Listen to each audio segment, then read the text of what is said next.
finally landed in Inverness, and Martin's quite pleased because we got a nice car. I got an upgrade because I was the only person all day that had been nice to the guy. It's always good, isn't it? So yeah, we're off to towards Inverness at the minute, and then we'll be at Loch Ness, all of that jazz. Where are we? Scotland. Okay, we're in Fort William, and that's the view from the hotel. Ben Nevis is over there. So we're going to go and find something to eat, which is grand. And yeah, because I'm quite hungry. I've had a sandwich since this morning, and a croissant I had this morning. So you can't fucking drive it. So I'm not actually sure how to drive it. It's weird because the engine's on. That's a stop and start. See, this is the car I wanted. But Martin was like, I don't like Ford. Do you like this car? It's alright. We're just starting the ascent up there. Got that thing. Which you can't even see the top of. Nah. Yeah. But yeah, apparently it will take us 7 hours, and I don't know what the time is currently. It's sometime. Sometime. Yeah, so we'll be dead in about 7 hours. So the time is 10 to 9. So 10 to 9, so that means we should be back down at 10 to 7. 10 to 5 even, sorry. Martin gets his digital and all that jazzed up. We're here at the minute on the footbridge. Have a quarter of the way. Quarter of the way. A little bit more. A little bit exhausted, but we're expecting that. We're on time at the moment. Yeah, we're on time, so that's cool.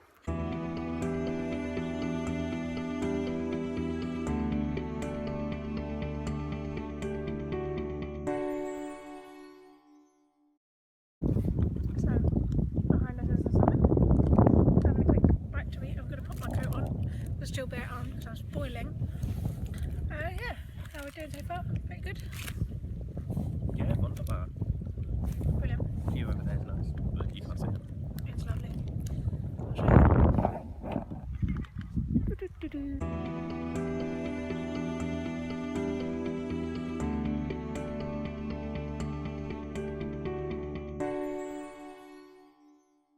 So here we are at the summit, and as you can see it's really misty because we were in cloud.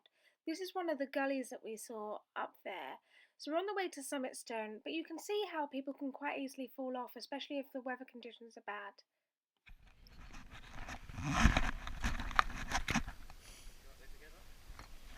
It's a bit narrow.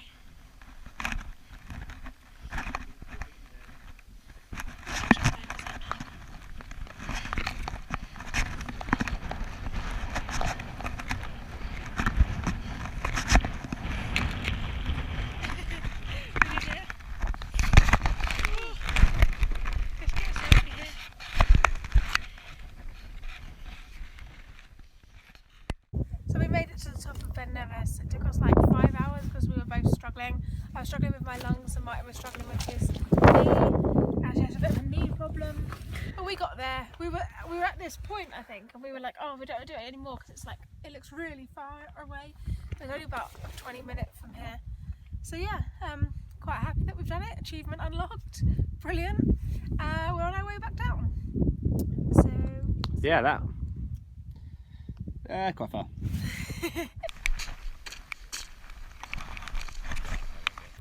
So on day 3 we went pony trekking on the Isle of Mull. This is my pony Aorsha, and Martin was riding a gelding called Muscari, and Aorsha is named after a little island you can see just in the distance on the loch, and she was very feisty. I quite liked her character. She would get really annoyed if other ponies got too close, so I was actually at the front just behind the lead pony, which was quite an amazing experience. As you can hear, there were loads of sheep baaing at us, and there were loads of cows that we passed as well. But I was completely glad of having a pony to do all the hard work going up the hill on the island, especially after we'd been climbing the mountain the day before. The guys that took us around with pony trekking were absolutely amazing, but they did say we were absolutely mental for horse riding the day after climbing a mountain as high as Ben Nevis. So we're on about Wales.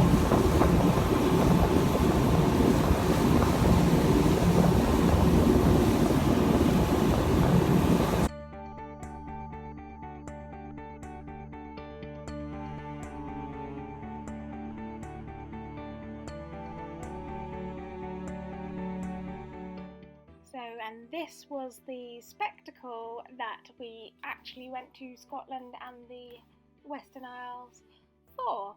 So this is the Scottish end of the Giant's Causeway, which is something I've wanted to see my entire life. And actually when we were booking this holiday, it was a toss-up between Northern Ireland, where the advertised Giant's Causeway is, and Stafford, well, Scotland, because the Isle of Stafford is uninhabited, and this is where the Giant's Causeway is. This is where we are at the moment. So the boat trip we were on, which was a wildlife spotting and island and geological feature spotting boat. So the Giant's Causeway is a geological feature which was formed through volcanic activity way back when. I think they said it was about 60 million years ago. And basically what happened, it was a load of lava and magma that kind of, I'm going to sound really bad explaining this. It cooled at different temperatures and it caused these massive crystals, which is basically these basalt columns that you see here. So there's actually 3 different layers. I'm walking along the bottom layer at the moment, with the second layer as the wall, and the third layer makes the wall, the roof and of the cave, and the majority of the landmass of the actual island. So from the top of Stafford you can see quite a few islands. You can see the Tresnish Isles, and you can see Iona, and you can also see Mull. You can also in the distance see the Isle of Skye, which is frankly amazing. Now I'm just giving you a view up the basalt columns there. Unfortunately there were some really annoying tourists from a different boat that were on the island, so I didn't get very many good shots of inside the cave. But if you bear with me, I'm just walking into the cave now, taking my time because we were taking photos and just like admiring the amazing views. So inside the cave the swell is quite bad, so the cave is really acoustic, but because of the annoying tourists I didn't really record the sound of in the cave, just because they were annoying. And here you can see that this was a really calm day on the seas. You only really felt the wind when you were moving on the boat, but as you can see it's quite wavy and swelly inside the cave. So these guys here are actually the idiot tourists. I believe they were American, but that doesn't make a difference. They climbed over the safety barrier, which is just where they're standing, and went further in. The safety barrier is there to stop your head getting smashed against the rocks, but there you go. If you're going to ignore safety precautions, it's your own fault. Darwinism. I'm just going to say that. So this, was amazing. This was just like the bit, and I really like the fact that the steps they had made out of concrete, but they had also put like a sort of graphite-based stuff on top, and they've made it look like the basalt. So they actually made the walkway. So some of the walkway was actually the basalt rock formation, and the remainder was man-made pathway. On the upper layer, we just start to see it now coming in. The Great Face itself is just over 100 feet in height. Now here at Fingal's Cave here, folks, I hope you've had the opportunity to make your way into the cave. It does extend its length by 230 feet, and it's 70 feet high at its entrance. The smaller little cave that's becoming visible now to the right, called the Boat Cave. And today, with a nice light and the swell crashing in here, Stafford does really look at its very best today. Now on a day, unfortunately for this visitor, it wasn't very nice. Felix Mendelssohn came down from Tobermory. He was a famous German composer. He was touring the Hebrides of a tour. He joined Stafford. He came to have a look at the place. Now he was terribly seasick on the way here. However, once he seen Stafford, he seen the swell crashing in and out of Fingal's Cave. Mendelssohn was absolutely inspired by the place. Seasickness was soon forgotten, and the acoustics of this swell inspired him very much to write his overture to the Hebrides. The grey seals here at the Crescent Shells are ready to have their seal pups.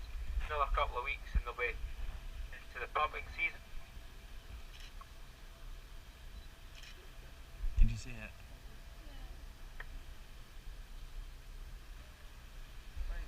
Now these islands were also used by the monks of Iona. Mind you, when the monks of Iona signs of trouble when they're Vikings especially, they were knocking down Iona Abbey. They didn't think much of the Christianity the monks were spreading. They came out here too and had a lot of important documents from the Abbey. These islands have been subject to quite a few archaeological digs. Okay, so we're in the last hotel and I feel like an absolute ruffian because we've marched in with these bags, our mountain climbing gear, and it's such a swish room. So we have a superior room and there's a wild martin sitting on the sofa, and that's the bathroom in there. It needs a shutters so you can shutter yourself in the bathroom, and this. We've got a spa. And we've got a spa as well. This is the bathroom. Finally we have a bath after climbing Ben Nevis.